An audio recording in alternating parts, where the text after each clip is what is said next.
Nak tahu tak top 5 gaji wrestler WWE paling tinggi? Nak tahu? Jom kita tengok. Nombor 5, Drew McIntyre.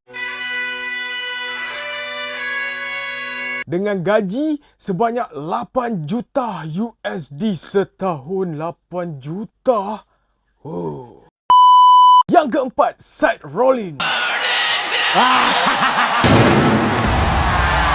Dengan gaji dia 9 juta setahun. 9 juta. Yang ketiga, juara dunia 14 kali, The Viper, Randy Orton. Dengan gaji setahun sebanyak 10 juta. Wow. Walaupun dah berumur, gaji dia lagi mahal. Yang kedua, juara Universal WWE yang tak terkalahkan. Siapa lagi? Cody Rhodes, The American Nightmare. So, TikTok, what do you want to talk about? Dengan gaji yang sama macam Randy Orton, 10 juta setahun. Wow.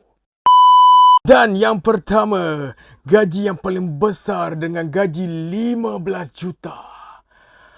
Acknowledge me, Roman Reigns.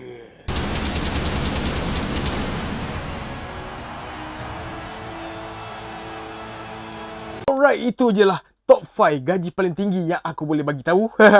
Kalau korang nak tengok yang lain-lain, korang boleh drop korang punya request di ruangan komen. InsyaAllah aku cuba cari. Yang ni pun aku cari sumber semua dekat kita punya Mr. Googly. Yeah. So jangan lupa like, follow and share. Kalau korang suka konten-konten ni, jangan lupa follow. Okay, saya Brock. Assalamualaikum. Bye-bye.